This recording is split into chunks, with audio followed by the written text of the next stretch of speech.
Good morning সকলকে। জয় যিশু। আশা করি আপনারা সকলে প্রভুর অনুগ্রহে ভালো আছেন। একদম ভালো না হলেও হয়তো এতটা বলতে পারি যে আমরা প্রভুর অনুগ্রহে ভালো আছি, সুস্থ আছি, এখন অবধি সুরক্ষিত রয়েছি। তাই প্রভুকে তার মহানামে আমরা ধন্যবাদ জানাই। আজকের এই রবিবারের আরাধনায় আমরা শুধু নিজের শরীরকে তো আনতে পারছি না বর্তমানে একসাথে, বাট আমরা আশা করি তাড়াতাড়ি আনা হবে। কিন্তু অন্তত আমরা আমাদের হৃদয়ে, আমাদের মন আমরা একসাথে ইন্টারনেটের মাধ্যমে প্রভুর বাক্য থেকে শেখবার চেষ্টা করব। তো আজকে আমি ধন্যবাদ জানাই ভাই অভিককে, পাস্টার অভিক, রিয়া, তারা আমাকে সুযোগ দিয়েছো তোমরা, যে প্রভুর বাক্য থেকে আহ, সোদপুর নবজীবন মণ্ডলীকে অ্যাড্রেস করতে পারার জন্য। তার জন্য আমি প্রভুর কাছে কৃতজ্ঞ। এবং যা কিছু এ কদিনে নানান জায়গায় শিখছি, শেখাচ্ছি, সেগুলোর মধ্যে থেকে কিছু বিষয় আজকে আপনাদের সঙ্গে আলোচনা করব এবং শেয়ার করব। আসুন আমরা প্রার্থনা করি এই মুহূর্তে এবং তারপরে আমরা মেসেজের দিকে যাব। প্রিয় বন্ধু যিশু, তোমাকে ধন্যবাদ করি আজকের এই মুহূর্তের জন্য। ধন্যবাদ করি পিতা, তুমি আমাদের প্রত্যেককে সুরক্ষিত রেখেছ। তোমার অনেক মঙ্গল তুমি আমাদের জীবনে যোগ করেছ। এবং পিতা, আমরা হয়তো আমাদের ভাষায় প্রকাশ করতে পারবো না যে ছোট ছোট বিষয় থেকে বড় বিষয় অনেক কিছু তুমি আমাদের জুগিয়ে চলেছ, এবং আমরা তার জন্য তোমার কাছে কৃতজ্ঞ। আজকের এই আরাধনায় যখন আমরা তোমার বাক্য শিখি এবং সেটা বোঝবার চেষ্টা করি, পিতা পরমেশ্বর, তোমার আত্মা দিয়ে আমাদের প্রেরণা দাও। তোমার বাক্য দিয়ে তুমি কথা বলো এবং আমাদের ব্যক্তিগত জীবনে যা কিছু প্রয়োজনীয় তুমি জুগিয়ে দাও। যিশু নামে এই প্রার্থনা গ্রাহ্য করো। আমেন। সো আমরা এই মুহূর্তে এগিয়ে যাব। আজকের শাস্ত্রাংশ বিশেষ করে আমরা লুক লিখিত সুসমাচার 6 অধ্যায় 37-38 আমরা প্রাইমারিলি দেখব। আরও বাক্য আছে যেগুলো থেকে আমরা দেখব, কিন্তু আপাতত লুক লিখিত সুসমাচার 6 অধ্যায় 37 থেকে 38 পদ। এটা ঠিক এইভাবে লেখা রয়েছে, আমি জাস্ট পড়ে দিতে চাই। আমি সময়কালীন ভার্সন বাংলা বাইবেলের এখান থেকে পড়ছি। লুক 6:37-38। বিচার করো না, তাহলে তোমরাও বিচারিত হবে না। কাউকে দোষী করো না, তাহলে তোমাদেরও দোষী সাব্যস্ত করা হবে না। ক্ষমা করো, তাহলে তোমাদেরও ক্ষমা করা হবে। দান করো, তোমরাও পাবে। প্রচুর পরিমাণে চেপে ঝাঁকুনি দিয়ে তোমাদের পাত্র এমনভাবে ভরিয়ে দেওয়া হবে যে তা উপচে পড়বে। কারণ যে পরিমাপ তোমরা ব্যবহার করবে, সেই পরিমাপেই তোমাদের জন্য ব্যবহার করা হবে। ইহা ঈশ্বরের বাক্য। বাচ্চাদেরকে যখন আমরা দেখি যে তারা ইমিটেট করছে, মানে আমরা বলি না ইমিটেট করো, অনুকরণ করা বা কপি করা, বাচ্চাদেরকে এটা করতে দেখাটা খুব মজার বিষয় লাগে, তাই না? সাধারণত বাচ্চারা কি করে, যাদেরকে তারা অ্যাডমায়ার করে বা যাদেরকে খুব ভালো লাগে, তাদের একজন খুবই সেরা নায়ক নায়িকা হোক বা খেলোয়াড় হোক বা কোনো প্রকারের সেলিব্রিটি হোক, ফেভারিট হিরো হোক, তারা খুব কপি করতে ভালোবাসে, তাই তো? আর দেখবেন তারা যখন খেলাধুলাও করে, অনেক সময় তারা এক একটা রোল প্লে করে। এটা হয়ে যায়, আর একটা বাচ্চা হয়তো আর একটা ক্যারেক্টার হয়ে যায়। আবার অনেক সময় তারা সৈন্য হয়ে যায়, সোলজার। আমি ক্যাপ্টেন হয়েছি, কেউ আর্মির কমান্ডার হয়। মেয়েরা আবার নানান রকম ড্রেস পরে বা ওই চুন্নি টুন্নি লাগিয়ে মাথার উপরে কী সব করে, বাচ্চা মেয়েগুলো খুব মজা লাগে। তারা অভিনয় করে এবং তারা নানান ক্যারেক্টারকে কপি করার চেষ্টা করে। আপনারা হয়তো এটা অজানা নয়, আপনারা ভালোভাবেই জানেন। আর ঠিক ইয়াংস্টার্সরাও কপি করে অনেকভাবে, সেটা বলতে কোনো অসুবিধা নেই। ইয়াংস্টার্সরা মোস্টলি তাদের হিরো বা হিরোইনদের মতন সাজে। একটা টাইম ছিল, আমরা বলি, খুব মজা লাগে, আমি যখন বাইরে থাকতাম বাবার সঙ্গে, আমরা মিলিটারিতে ছিলাম যখন ক্যাম্পে, তো বছরে একবার আসতাম আমরা কলকাতায়, দুর্গাপুজোর সময় ছুটি পেতাম। আর খুব হাসি লাগতো আমার একটু, সবাইকে দেখতাম কি এত বড় বড় চুল মিথুনের মতন রাখতো তারা। সবাই মিথুন, ছোট হাইটের মিথুন, বড় হাইটের মিথুন চক্রবর্তী। বেশ মজা লাগতো দেখে। আজও সেটা পাল্টায়নি। আমি এগুলো বলে থাকি, আমি আমি খুব হাসি মনে মনে যে খুব কপি করা হয়। হয়তো আমিও যখন একদম ইয়াং ছিলাম আমিও হয়তো কপি টপি করেছি, মনে পড়ছে না কাকে করেছি। আহ, যারা করে তাদেরকে আমি কোনো হ্যাটা করার জন্য বলছি না, বাট কি হয় কি কপি করি, আমরা সেলিব্রিটিসদের কপি করি। আবার যদি যারা বিশ্বাসী হয়, প্রভু যিশুকে যারা বিশ্বাস করে, তারা কোনো না কোনো পাস্টার বা কোনো কোনো বক্তা বা কোনো দাদা আছে, কেউ ইউথ পাস্টার আছে, বা কেউ খুবই ক্যারিসমেটিক, খুবই দারুণ একটা পার্সোনালিটি আলা বক্তা, তাদেরকে কপি করে, তাদের পোশাককে কপি করে, তাদের স্টাইলকে তারা কপি করে, আর তাদের প্র্যাকটিসগুলোকেও তারা কপি করে। সেটা প্যান্ট শার্ট থেকে শুরু হোক, হেয়ার স্টাইল থেকে শুরু হোক, এবং নানান জিনিসে তারা কপি করে। আর এটা আমরা চারিদিকে দেখি।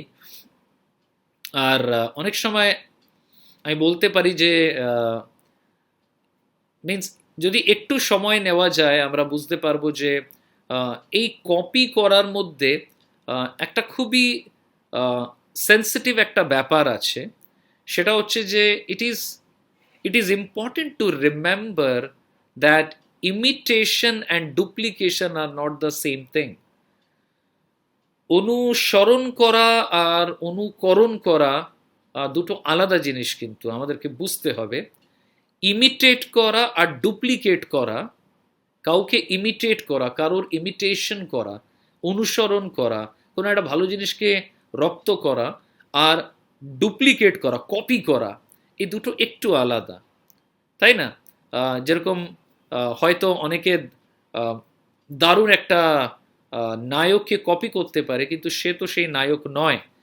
কেউ হয়তো বেশ ভালো সিঙ্গার যে আছে দেখা গেল, তাকে কপি করতে পারে, কিন্তু তাতে কিন্তু সে সিঙ্গার হয়ে যায় না, বা ওই সিঙ্গারের মতন গানও হয়তো গাইতে পারবে না, বা হয়তো সেই সিঙ্গারের দক্ষতা তার মধ্যে নেই, বা সেই সিঙ্গারের বা অ্যাক্টরের বা অভিনেতা বা অভিনেত্রীর যে দক্ষতা রয়েছে সেটা হয়তো তার মধ্যে নেই।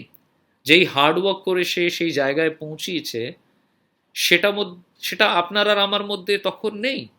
আমরা চেষ্টা করছি কি শুধু কপিটুকু করতে। কি জিনিসটা? তার পোশাক, তার হাবভাব, তার একটু স্টাইল।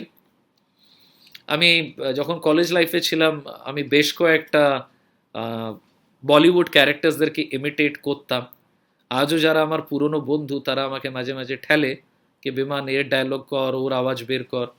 এনিওয়েজ না করতে করতে অত ভালো পারি না এখন বর্তমানে, কিন্তু আমার মনে আছে যে কোনো একটা সিনেমার একটা পার্টিকুলার, এটা ভালো কমেডির জন্য খুব ভালো লাগে কি কপি করা, but we have to understand শুধুমাত্র কপি করে নিলে সব কিছু হয়ে যায় না।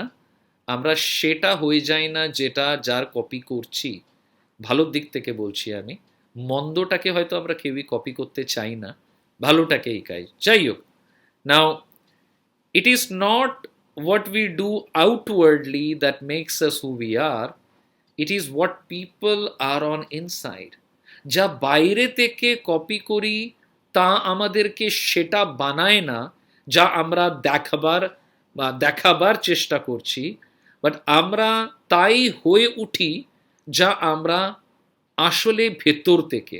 রিপিট করি, আমরা বাহ্যিকভাবে যা কিছু করার চেষ্টা করি বা কপিও করার যদি চেষ্টা করি, আমরা তা হয়ে যাই না যা আমরা দেখাবার চেষ্টা করছি, কিন্তু আমরা তাই হয়ে যাই যা আমরা আসলে ভেতর থেকে। And this is certainly true when it comes to following Jesus. এটা পরম সত্য যীশু খ্রিস্টের অনুসারী হওয়ার প্রেক্ষাপটে। আমরা হয়তো অনেক বিশ্বাসীদেরকে বা অনেক অন্যান্য বিশ্বাসী খ্রিস্টানসদেরকে কপি করতে পারি, বিলিভার্সদেরকে কপি করতে পারি। হয়তো আমরা বাইবেল নিয়ে ঢুকছি মণ্ডলীতে, আমরা চার্চ অ্যাটেন্ড করতে পারি, আমরা গান করতে পারি, আমরা হাত তুলে ওয়ার্শিপ করতে পারি, আমরা হয়তো একটা বিলিভারদের যে ল্যাঙ্গুয়েজ থাকে না, একটা খ্রিস্টানদের ল্যাঙ্গুয়েজ আছে, কথায় কথায় আমরা প্রেজ দ্য লর্ড, জয় যিশু, ওয়াও, গ্রেট, হালেলুয়া, এই ল্যাঙ্গুয়েজগুলো আমরা ক্যাপচার করতে পারি। None of those are bad, by the way, ওটার মধ্যে ভুল কিছু না, কিন্তু জাস্ট কপি করলে আমি ট্রান্সফর্ম হয়ে যাই না। It is still the transforming power in our lives. আমাদের জীবনে যে পরিবর্তনকারী ক্ষমতা, যেটা ঈশ্বরকে আমাদের হৃদয় মানে প্লেস করে, যে আমাদের হৃদয়ের বিষয়গুলোকে তিনি ডিল করে, সেটা আমাদেরকে আলটিমেটলি চেঞ্জ করে। আমরা কপি করতে পারবো না, অনুসরণ করতে শিখি। সো আজ যখন আমরা লুক লিখিত সুসমাচার 6:37 থেকে দেখছি, 37 অনওয়ার্ড দেখছি, যীশু খ্রিস্ট কিন্তু অ্যাড্রেস করছেন কিছু অ্যাটিটিউড ইনার পার্সনকে নিয়ে, আমাদের যে ভেতরের যে মানুষটা, ইনার ম্যান, এটাকে নিয়ে, ইনার পার্সনকে নিয়ে। নাও আমি বলতে চাই কি, এই টোটাল টেক্সটের মধ্যে, সরি, there are 4 commands, এখানে টোটাল 4খানা কমান্ড আছে, বা বলতে পারি 4টি আজ্ঞা রয়েছে। But the first 2 are similar, দুটো আজ্ঞা প্রায় একই রকম। সো আমি সেগুলোকে একসাথে রেখে তৃতীয়টাকে মানে থার্ড পজিটিভ হেডিং এর মধ্যে আমি রেখেছি। মানে মোট কথা 3টে পয়েন্টের মধ্যে এটাকে করার চেষ্টা করব, দেখা যাক আগে আমরা কিভাবে করতে পারি। সো বেসিক্যালি 3 থেকে 4টে পয়েন্ট আমরা এর মধ্যে দেখতে পারবো। সো এখান থেকে আমরা যেটা দেখব সেটা হচ্ছে যে কি প্রকারের ক্যারেক্টার ঈশ্বর চান তার লোকদের থেকে, কি প্রকারের ক্যারেক্টার ঈশ্বর চান তার লোকেদের থেকে। তার মানে আমরা অনুকরণ, কপিং, ডুপ্লিকেশন, এগুলোর মধ্যে থেকে উঠে ফোকাস করতে চাই ঈশ্বর এই বাক্যের মাধ্যমে এক্স্যাক্টলি তার সন্তানদের থেকে, তার লোকেদের থেকে কি প্রকারের ক্যারেক্টার বা কি প্রকারের চরিত্র তিনি যাচনা করেন, বা আই উড সে ডিম্যান্ড করেন। যাচনা তো না, ঈশ্বর যাচনা করবেন না, তিনি চাইবেন, কারণ তার অধিকার আছে, তিনি আমাদের থেকে চান বা বিশ্বাসীদের থেকে চান। So quickly, number 1 point, Christ followers have an embracing attitude. খ্রিস্ট অনুসারীদের একটা ইমব্রেস করার মতন অ্যাটিটিউড আছে, তাদের একটা মানুষকে ভালো দেখার একটা অ্যাটিটিউড থাকে, মানুষকে একটা ভালো দৃষ্টিকোণ থেকে দেখার একটা অ্যাটিটিউড থাকে। এটা প্রথম অ্যাটিটিউড। আমি জাস্ট আপনাদেরকে বলে দিতে চাই, হয়তো আমি এক্স্যাক্ট এই কথাটার বাংলা হয়তো আমি করতে পারলাম না, তারপরে আমি চেষ্টা করছি যদি আমি এটার এক্স্যাক্ট মিনিং বলতে পারি। কি ইমব্রেস করা মানেটা হচ্ছে যে এক প্রকারে আলিঙ্গন করা। আলিঙ্গন মানেটা হচ্ছে কি ভালোবাসার একটা এক্সপ্রেশন, তাই তো, লাভ এক্সপ্রেশন। তার মানে ফার্স্ট কোয়ালিটি হচ্ছে Christ followers have an embarrassing attitude. তার মানেটা হচ্ছে খ্রিস্ট অনুসারীদের একটা ভালোবাসা ব্যক্তির ক্যারেক্টারিস্টিক থাকে, তাদের মধ্যে চারিত্রিক গুণাবলী থাকার কথা। ওকে, কোথা থেকে আমরা এই কথাটা বলছি? ভার্স 37 সেখানে বলছে, ডু নট জাজ and you will not be জাজ, do not condemn and you will not be condemn. বিচার করো না, তাহলে তোমরাও বিচারিত হবে, কাউকে দোষী করো না, তাহলে তোমাদেরও দোষী সাব্যস্ত করা হবে না। এটা খুব ফ্যামিলিয়ার প্যাসেজ, এবং মথি লিখিত সুসমাচার 7 অধ্যায় 1 পদে যদি আমরা দেখি, সেখানে একই কথা লেখা রয়েছে একটু আলাদাভাবে, যে বিচার করো না, তাহলে তুমিও বিচারিত হবে, অথবা তুমি বিচার করো না, না হলে তুমিও বিচারিত হবে। For in the same way you জাজ আদার্স, যেইভাবে তুমি অপরকে বিচার করো, you will be judged with the measure you use, it will be measure to you. যেই বিচার স্কেল দিয়ে তুমি মানুষকে বিচার করবে, সেই বিচারের স্কেল দিয়ে তোমারও বিচার হবে, তাই বিচার করিও না। নাও আমি বলতে চাই যে এই বাক্যটা খুব অ্যাবিউজ হয়। অ্যাবিউজ মানেটা হচ্ছে অপব্যাখ্যা বা ভুল ব্যাখ্যা, বা এই কথাটাকে মানুষ খুব ভুলভাবেও ব্যাখ্যা করে বা ব্যবহার করে। নাও এটা খুব অ্যামেজিং বিষয় যখন মানুষেরা বাইবেল যখন পড়ে না, ধরুন if people never read the Bible and it's amazing কি they seem to know the verse, তারা এই ভার্সটা তারপরেও জানে। যারা বাইবেল পড়ে না তারাও হয়তো ঠিক বাইবেলের কথা অনুযায়ী না হলেও তারা এই কথাটা কিন্তু খুব ভালোভাবে জানে। নন ক্রিশ্চিয়ানসদের কথা বলছি। নাও অনেকে বলতে পারে when you said something right or wrong, আপনি যদি কিছু সঠিক বা বেঠিক বলেন, অ্যান্ড লোকেরা কোনো সময় এরকম কথা বলতে পারে আপনাকে, যে লোকেরা ডাইরেক্টলি বলবে কি ঠিক আছে, আপনার বিচার করার কি দরকার আছে, ধর্মশাই আপনি কেন বলছেন আমাকে, আপনি আপনার কাজ করুন না, ওনাকে ওনার কাজ করতে দিন না, এর মধ্যে বড় ব্যাপার কি আছে। তো এরমভাবে কথা বলে। আবার অনেকে বলে যে late people do their own thing, তারা মানুষ স্বাধীনতা দিন, তারা নিজের মতন করুন, আর কেউ যদি আপনার থেকে আলাদা হয় সেটাকে অ্যাকসেপ্ট করুন, তাই তো? আলটিমেটলি তারা কি করবে সেটা তাদের পার্সোনাল চয়েস, তার আর ঈশ্বরের উপরে রয়েছে, বা তার আর তার পরিবারের উপরে রয়েছে, বা সে বুঝবে তার ব্যাপার, আপনার কি দরকার আছে। এইভাবে আমরা ব্যবহার করি। না না, অপরের বিচার করো না, এটা তাদের ব্যাপার, তাদের ব্যক্তিগত ব্যাপারে বলার আপনার কোনো ব্যাপার নেই। এটা হচ্ছে অপব্যাখ্যা, এটা হচ্ছে ভুল ব্যাখ্যা। In the very next section, Jesus is going to tell us that we must look at the fruit. যীশুখ্রিস্ট বলতে চান এর পরের খণ্ডতে যে আপনি বিচার করতে পারবেন ভালো বা মন্দ তার ফলাফল দেখে আপনি মূল্যাঙ্কন করতে পারবেন। এমনকি যীশু বললেন যে সঠিক শিক্ষক কারা, সঠিক কথা কারা বলে, কোন শিক্ষকেরা আপনি জাজ করতে পারবেন সঠিক, সেটা তাদের ফল দেখে আপনারা জানতে পারবেন। নাও বাইবেল আমাদেরকে বলছে খুব সরাসরি যে আমরা যেন মন্দ হইতে পলায়ন করি এবং ভালোটাকে আমরা যেন আলিঙ্গন করি। আর যদি মন্দ থেকে পালাতে হয়, পলায়ন করতে হয়, আপনাকে আর আমাকে বিচার করতে হবে ভালোটা কোনটা, মন্দ কোনটা। So we are told that a true follower obey what Jesus says, which naturally means there are some things we do, some things we don't do. একটা ভালো খ্রিস্টের অনুসারী মন্দ থেকে পালাবে, মন্দকে ছাড়বে, আর ভালোর দিকে যাবে। সুতরাং আমাকে তো জাজ করতেই হবে ভালো কি আর মন্দ কি, ঠিক আছে? সো এটা তো করতে হবে, কিন্তু আমরা কি অপব্যাখ্যায় পড়ি।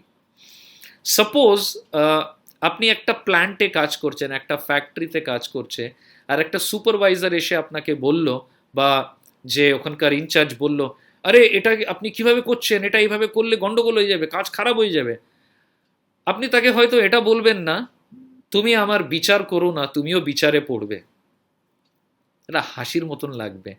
তারপরে কি হবে হয়তো আপনি জানেন, আপনার চাকরিটাই চলে যেতে পারে, কারণ তাকে সেখানে রাখা হয়েছে রাইট আর রং এর বিচার করে সঠিক যেটা সেটাকে করা।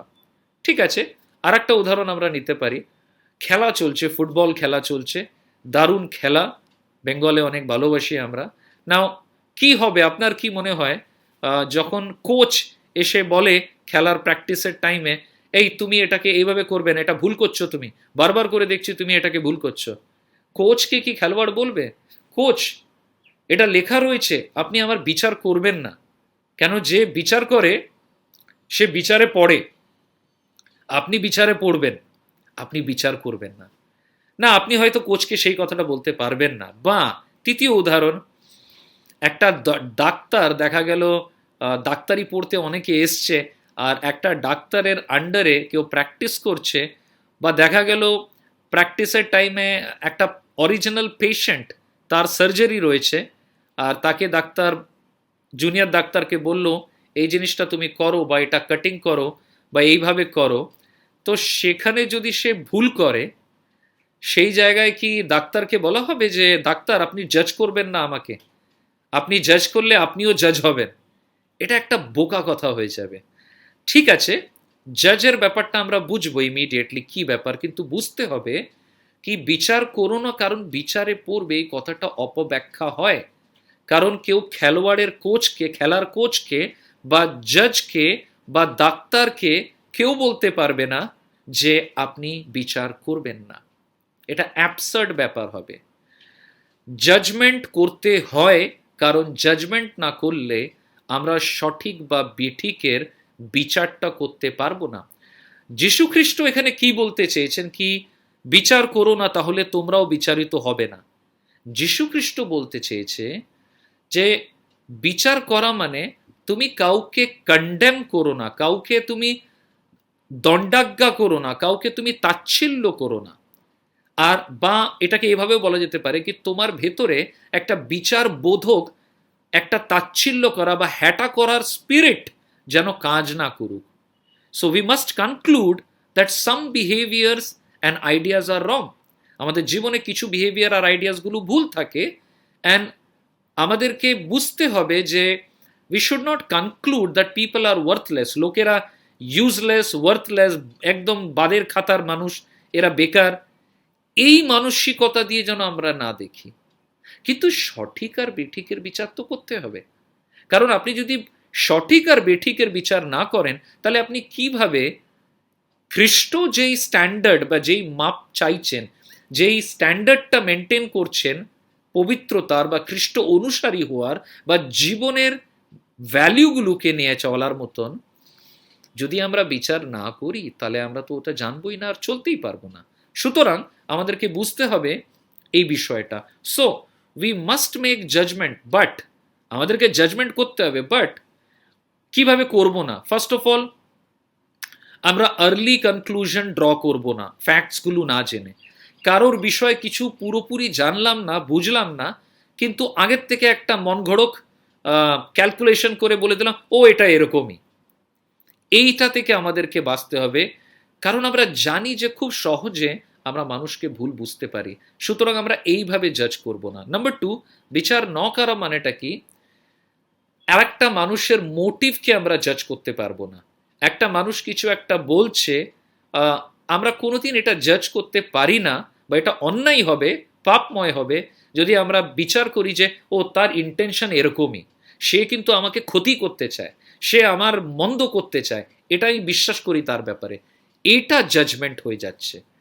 সঠিক বেঠিকে জাজ করাটা জাজমেন্ট, বিচার করা নয়, ওটা দরকার, বাট এইভাবে করাটা জাজমেন্ট হয়ে যায়। তারপরে এরকমও হতে পারে যে এই ধরনের জাজমেন্ট করা যে কারোর এর দ্বারা কিছু হবে না, বিয়ন্ড হোপ, কোনো আশাই নেই, এই ধরনের জাজমেন্ট যেন আমরা না করি। বা একটা অবিশ্বাসীকে ঈশ্বরের স্ট্যান্ডার্ড থেকে তুলনা করাটাও ভুল হবে, কারণ তারা প্রভুকেই জানে না। অনেক সময় আমরা এক্সপেক্ট করি যে যে খ্রিশ্চান নয়, যে বিশ্বাসী নয়, সে যেন বিশ্বাসীদের মতন স্ট্যান্ডার্ড তার লাইফের মধ্যে থাকুক। তা কিন্তু হয় না, এটা বোকামো হবে। It is better to B friendly and speak the truth in love. তাদের সঙ্গে আমরা বন্ধুত্ব সহকারে আমরা তাদের সঙ্গে কথা বলতে পারি, তাদেরকে ইন্ট্রোডিউস করতে পারি প্রভুর সাথে, কিন্তু আমরা বিচার করতে পারি না। অনেক সময় কোনো সময় কিছু মানুষের সঙ্গে কাউন্সিল করতে গিয়ে বা কথা বলতে পারে, আমি অনেক সময় এরকম কথাও বলেছি, তাদের ভুলকে আমি প্রশ্রয় দিই না। তো আমি সেখানে বলি যে আমি এটা বলতে পারবো না যে আপনি যা করেছেন সেটা সঠিক, কিন্তু আমি এটা আপনাকে আশ্বাস দিতে পারি যে যদিও এটা বেঠিক, কিন্তু আপনি যদি খ্রিস্টকে গ্রহণ করেন বা খ্রিস্টের কাছে আসেন, তিনি আপনাকে ক্ষমা করতে পারবেন। এটা হচ্ছে কি বিচার না করে সত্যকে প্রতিষ্ঠা তারপরেও করা। সো অ্যাজ এ বিলিভার এটা আমাদেরকে বলা হয়েছে যে ক্রাইস্ট ফলোয়ার্স আর ইমব্রেসিং পিপল, তারা মানুষকে ইমব্রেস করতে জানে, তাদের ইমব্রেসিং অ্যাটিটিউড রয়েছে, আলিঙ্গন অ্যাটিটিউড রয়েছে, মানে জড়িয়ে ধরা না যাকে তাকে, ঠিক আছে। আলিঙ্গন অ্যাটিটিউড মানে এটা একটা এক্সপ্রেশন, ভালোবাসার একটা এক্সপ্রেশন। সেকেন্ড পয়েন্ট হচ্ছে এখানটা, খ্রিস্ট কি চান? Christ followers have a forgiving disposition. খ্রিস্ট অনুসারীদের একটা ক্ষমাশীল অবস্থান, একটা ক্ষমাশীল মনোবৃত্তি বলতে পারেন আপনি, এই ধরনের বিষয় সেকেন্ড পয়েন্ট বলছি, খ্রিস্টীয় অনুসারীরা ক্ষমাশীল। সহজ ভাষার জন্য আমি বলবো খ্রিস্টীয় অনুসারীরা ক্ষমাশীল। দ্বিতীয় কমান্ড যেটা আমরা এখানটা দেখতে পাচ্ছি, লেখা রয়েছে সেখানে, কি বলছে? ক্ষমা করো, তাহলে তোমাদেরও ক্ষমা করা হবে। এটা কমান্ডের হিসাবে বলা রয়েছে। ইনফ্যাক্ট মথি যদি আমরা পড়ি, মথিতে 6 অধ্যায় 14 থেকে 15, সেখানে বলা রয়েছে, for if you forgive men when they sin against you, your heavenly father will also forgive you. যখন তুমি মানুষকে ক্ষমা করো, যখন তারা তোমার বিরুদ্ধে পাপ করেছে, স্বর্গীয় পিতাও তোমাকে ক্ষমা করবে। 15 পদে বলছে, but if you do not forgive men their sins, your father will not forgive your sins. তুমি যদি ক্ষমা না করো তাদের পাপ, পিতা ঈশ্বরও তোমার পাপ ক্ষমা করবেন না। ইফিসীয় 4:32 এবং কলোসীয় 3:13, ইফিসীয় 4:32 আর কলোসীয় 3:13, পৌল সেখানে বলছে, be kind and compassionate to one another, forgive each other just as in Christ God forgave you. সেখানে বলছে যে এক অপরের প্রতি তুমি দীর্ঘ সহিষ্ণু বা দয়াশীল হও এবং এক অপরকে ক্ষমা করো, যেমনি খ্রিস্ট ঈশ্বরের মধ্যে দিয়ে তোমাদেরকে ক্ষমা করেছেন। সো পৌল এখানে আমাদেরকে অ্যাপিল করছে, খ্রিস্ট ভক্তদের, খ্রিস্ট মণ্ডলীর মানুষেদের, অনুসারীদের সাধু পৌল এখানে অ্যাপিল করছেন যে আমরা যেন খ্রিস্টের উদাহরণটা গ্রহণ করি। ইন আদার ওয়ার্ডস, আমরা ক্ষমা চেয়েছি, আমরা ক্ষমা পেয়েছি ঈশ্বর থেকে আমাদের অবাধ্যতার জন্য। আমাদের অবাধ্যতার জন্য যখন আমরা প্রভু থেকে ক্ষমা পেয়েছি, we should be willing to pay it forward. আমরাও যেন এটা, এই সিলসিলাটা আগে করতে পারি। ঈশ্বর আমাকে আমার অবাধ্যতার জন্য ফরগিভ করলেন, ক্ষমা করলেন, আমি পেলাম ক্ষমা, আমি ক্ষমা বোধ করছি জীবনে, আমি ক্ষমা অনুভব করি, আমি ক্ষমা জিনিসটা কি বুঝি, তাহলে কেউ অন্যায় করলে আমিও ক্ষমা দেব। এটাই প্রভু চান যেন আমরা করতে পারি। এটাকে আপনার মগজে বা মনে বা হৃদয়ে ঢুকতে দিন। Bible teaches us that if we really understand the depth of our own sinfulness, if we truly grasp the nature of our offense to God, if we really understand the magnitude of God's gift, God's grace, we will forgive others. আমরা যদি সত্যি সত্যি আমাদের পাপের গাঢ় কত, আমাদের পাপ কতটা অধম আমরা ছিলাম, কতটা গভীর আমাদের কতটা পতিত আমরা ছিলাম, আর ঈশ্বরের চোখে কতটাই আমরা দোষী ছিলাম, আর যদি বুঝি সেখান থেকে ঈশ্বর কতটা বড় মাপে আমাদেরকে তার অনুগ্রহ দিয়ে, আমাদেরকে ভালোবেসে, আমাদেরকে ক্ষমা অফার দিয়েছেন, যদি এটা সত্যি সত্যি বুঝি, আমি খুব সহজেই ক্ষমা করতে পারবো। We will forgive because we have been forgiven much worse than anything someone can do to us. In a sense, it's a blessing. ক্ষমা পাওয়াটা কিন্তু একটা ব্লেসিং ঈশ্বর থেকে। সো ভুল করবেন না, ফরগিভনেস ইজ হার্ড। ক্ষমা করাটা কিন্তু কঠিন, বিশেষ করে যখন আমাদের ক্ষত কঠিন হয় বা খুব ব্যথাজনক হয়, তখন ক্ষমা করাটা আরেকটু কঠিন হয়ে দাঁড়ায়। এটাকে পুরোপুরি বোঝার জন্য কিছু মিসকনসেপশনকে ক্লিয়ার করতে হবে, বা কিছু ধারণা আমি বলতে চাই ক্ষমা বিষয়ে। প্রথমত, ফরগিভনেস টেকস টাইম। ক্ষমা কিন্তু সময় লাগে।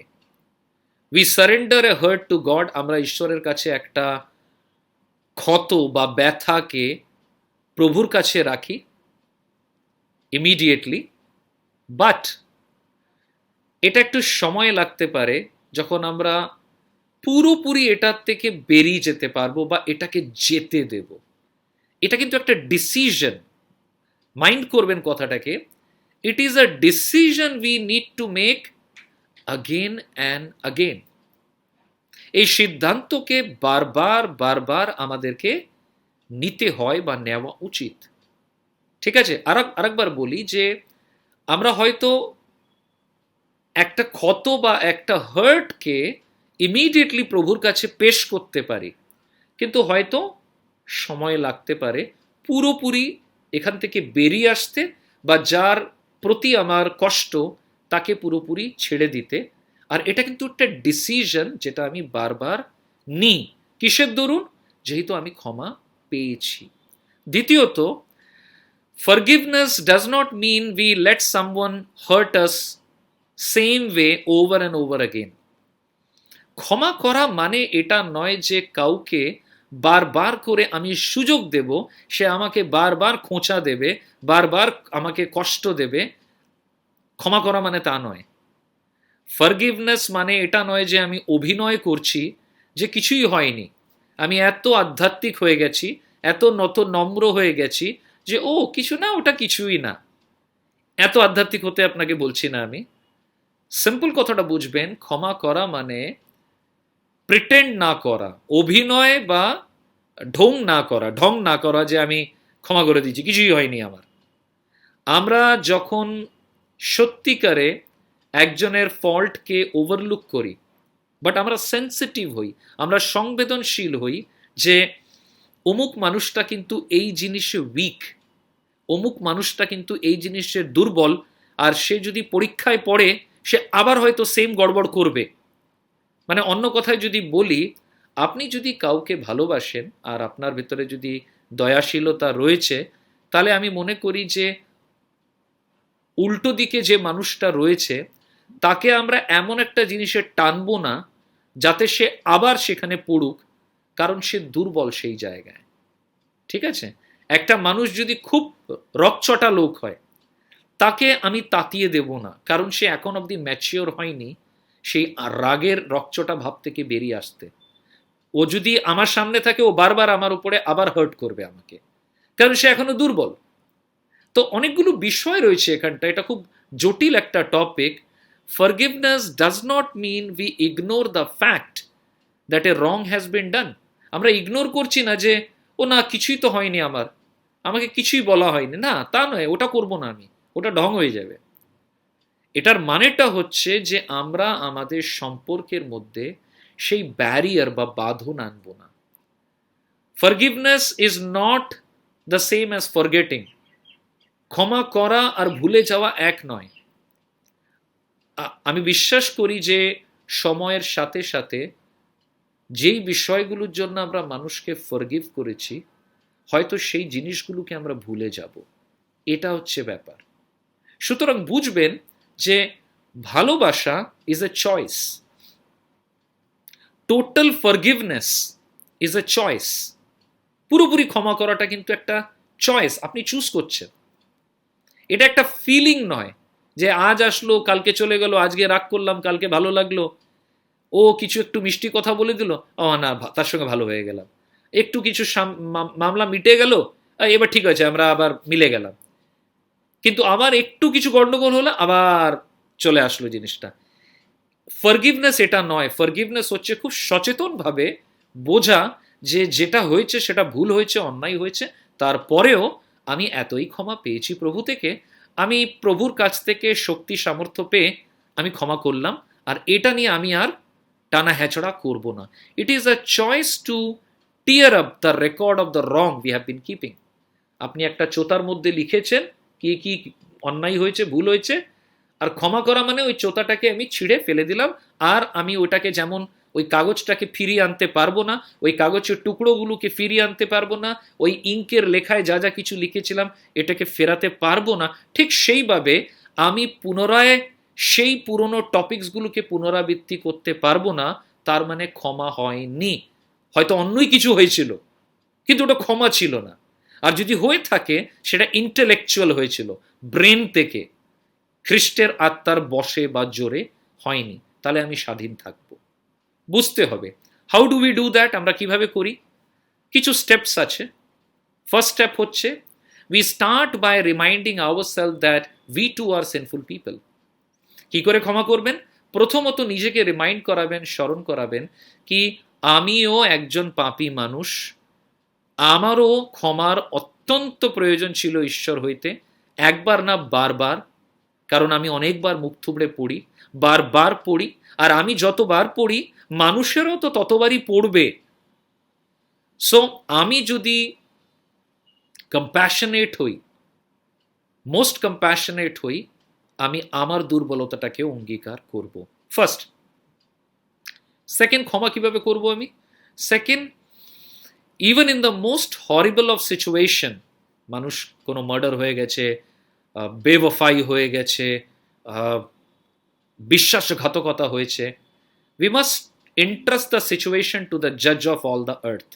বিশ্ব ব্রহ্মাণ্ডের যে আসল জজ, বিচারকর্তা ঈশ্বর, আমরা তার হাতে সারেন্ডার করব।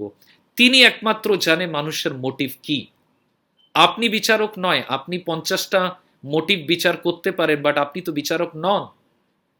তো আপনি যদি নিজে বিচার করতে থাকবেন তাহলে কিন্তু জীবনে আপনি ক্ষমা করতে পারবেন না। আর আপনি ক্ষমা করতে পারবেন না, আপনার ভেতরেও ক্ষমার যে আনন্দটা সেটা পাবেন না আপনি। ঈশ্বর হচ্ছেন আসল সূক্ষ্ম বিচারক। সুতরাং যখন ক্ষমা করছেন কঠিন বা জটিল ব্যাপারেও ঈশ্বর বিচারককে আপনি দিয়ে দিন। It is not the forgiveness means that we are letting someone get away with something. ও ক্ষমা করে দিলাম মানে যাক, মামলাটা আর কিছুই হলো না, এমনি মিটে গেল, আসলে কোনো বিচারই হলো না। এটাকে এইভাবে নেবেন না। আপনি সাজা দেওয়ার কেউ নন। আপনি কি এতে তৃপ্তি পাবেন যে যাক ওর মানুষটা একটু ভালো করে চড় খাও এগিয়ে মামলাটায়, তার বিবেকে খোঁচা লাগু, তাহলে আমার আত্মা শান্তি পাবে? এটা ক্ষমা না, এটা পুরো মানসিক একটা অ্যাটিটিউড। বুঝতে হবে সূক্ষ্ম বিচারককে যদি আমি মামলাটা দিয়েছি, হ্যাঁ আমার ক্ষত, আমার হার্ট যেটা রয়েছে, হয়তো ঈশ্বর সেটাকে কমপ্লিট করতে পারবেন, নিরাময় করতে, কিন্তু আমার নিরাময়ের একটা পদক্ষেপ হচ্ছে আমি ক্ষমা করা। সেখান থেকে আমার নিরাময়ে বা চাঙ্গাইটাকে আমি ক্রয় করি প্রভু থেকে। ঠিক আছে? Third, we must remind ourselves that the only people who are punished by an unforgiving heart is the one who do not forgive. যেই মানুষেরা সবচেয়ে বেশি ক্ষতবিক্ষত হয় আর মানে তাদের হৃদয়টা সবচেয়ে বেশি ভারাক্রান্ত থাকে, তারা সেই মানুষ যারা ক্ষমা করে না মানুষকে। সুতরাং আপনি যদি ভারাক্রান্ত হয়ে থাকতে চান না, ক্ষমা আপনাকে করতে হবে। চতুর্থ, we must remind ourselves that the true forgiveness extends even to the way we talk about another person. প্রকৃত ক্ষমা যদি করেছেন তাহলে মনে রাখবেন এরপরে সেই মানুষটার বিষয়ে আপনি কিভাবে কথা বলেন সেটা বিচার করবে আপনি ক্ষমা করেছেন কিনা।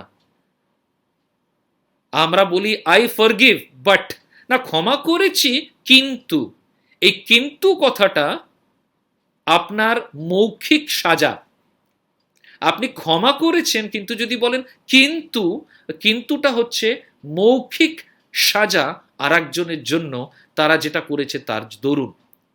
কিন্তু ট্রু ফরগিভনেস মিনস আমরা সেই মানুষটাকে স্বাচ্ছন্দ্যে ট্রিট করব, অনার করব, এবং আমার মুখের কথা, কাজ, জীবনের দ্বারা আমরা তাদের সঙ্গে সঠিক ব্যবহার করব, যদিও তারা আমাকে হার্ট করেছে।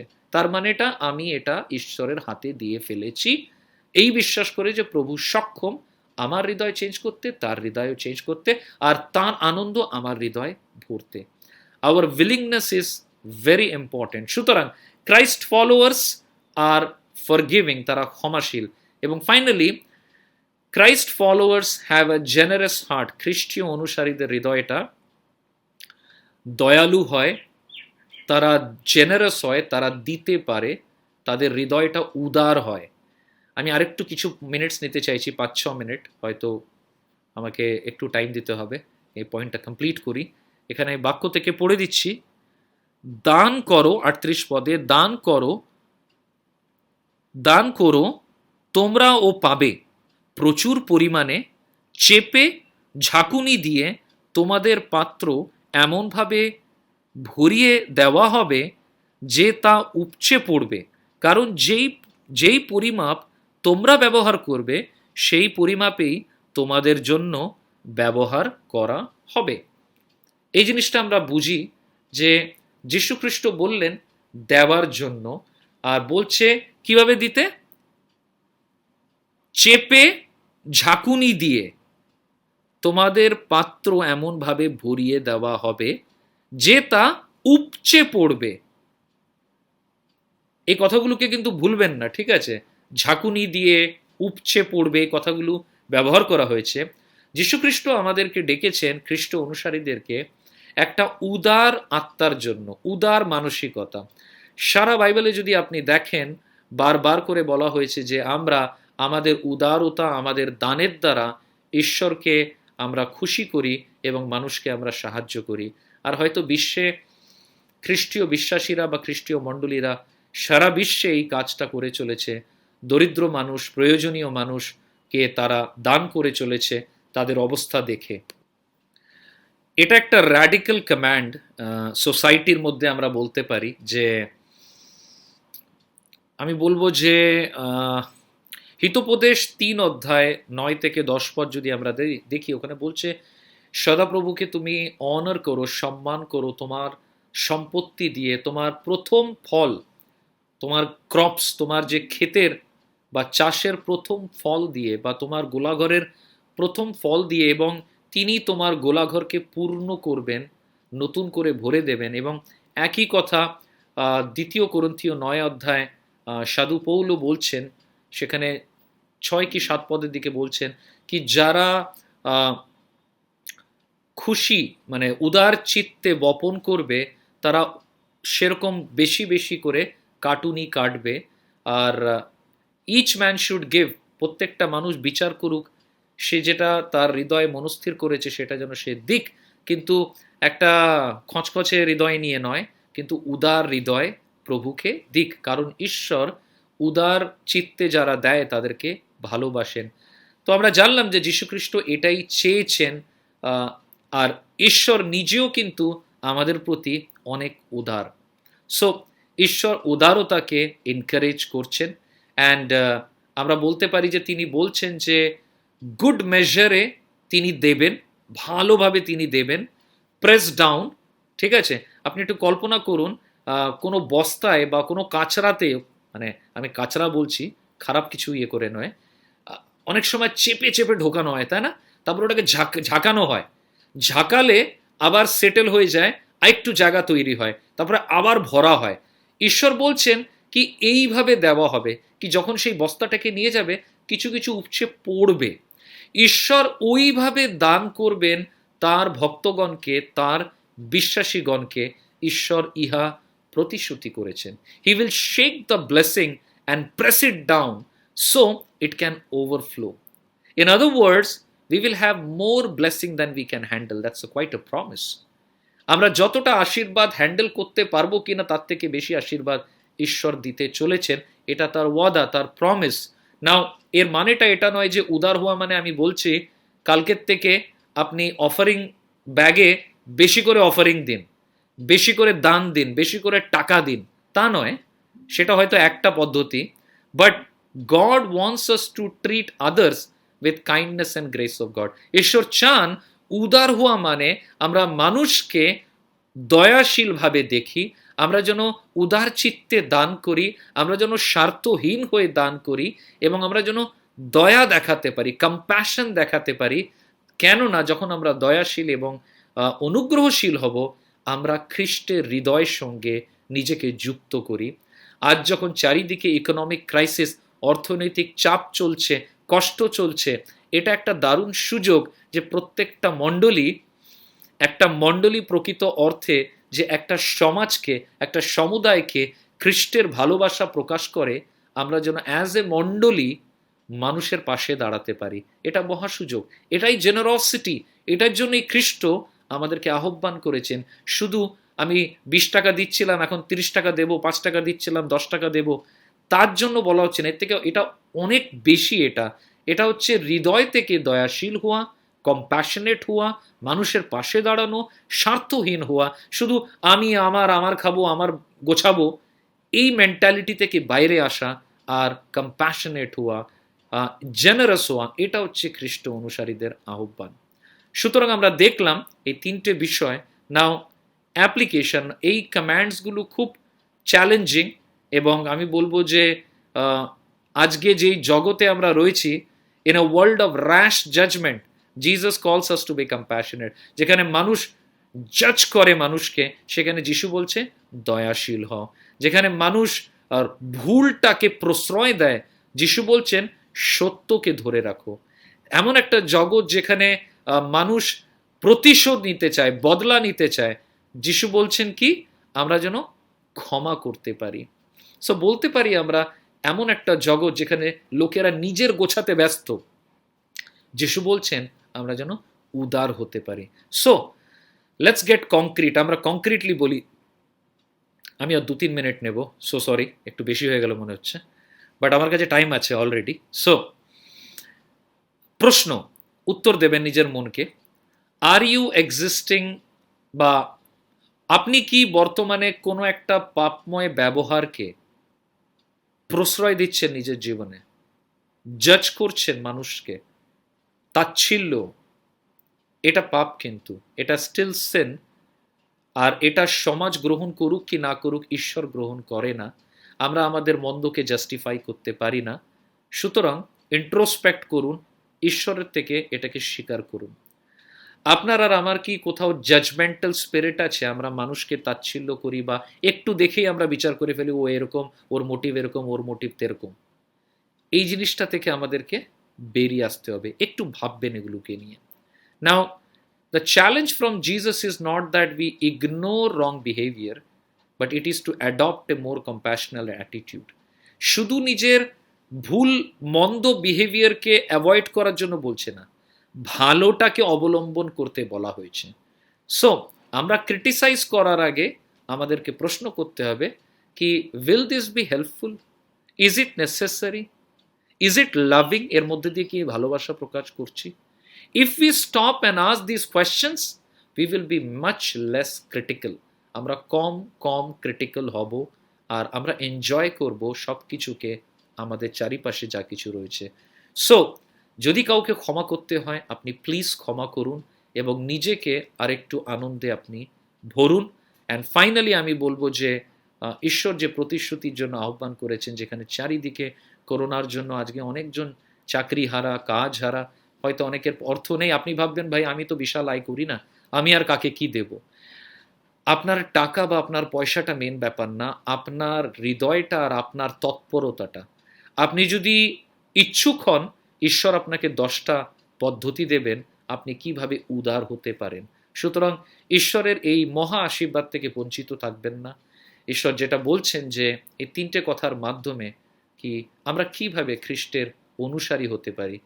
It is easy to look good about everything, copy করা, বাট আমি স্টার্টিংয়ে বললাম ঈশ্বর আমাদেরকে আহ্বান করেছে কপি করার জন্য নয়, ডুপ্লিকেট করার জন্য নয়, অনুকরণ করার জন্য নয়, অনুসরণ করার জন্য। God is concerned about our heart. Genuine discipleship মণ্ডলীর ভেতর থেকে এটাই হবে যে আপনি খ্রিস্টের অনুসারী হন, অন্য কিছু হতে পারুক কি না পারুক। আসুন আমরা প্রার্থনা করি। মঙ্গলময় প্রভু, আমি প্রার্থনা করি এই বাক্যকে যতজন আমরা শুনতে পেরেছি, বুঝতে পেরেছি, তুমি আমাকে এবং আমার প্রত্যেকটা ভাই বোনেদেরকে তুমি সাহায্য করো। আমরা যেন তোমার বাক্যের আলোকে আমাদের জীবন, আমাদের হৃদয়ের অবস্থা, আমাদের মন মানসিকতাকে যেন আমরা পর্যবেক্ষণ করতে পারি, এবং প্রভু তোমার সেই আহ্বানে আমরা যেন সাড়া দিতে পারি যে তুমি আমাদেরকে অনুসারী হতে ডেকেছো। পিতা, আমাদের জীবনে তুমি কথা বলো, আমাদের লাইফে তুমি কাজ করো, প্রত্যেকটা ভক্তজনকে আশীর্বাদ করো। যিশু নামে এই প্রার্থনা গ্রাহ্য করো, আমেন। ঠিক আছে, সকলকে জয় যিশু, ভালো থাকবেন।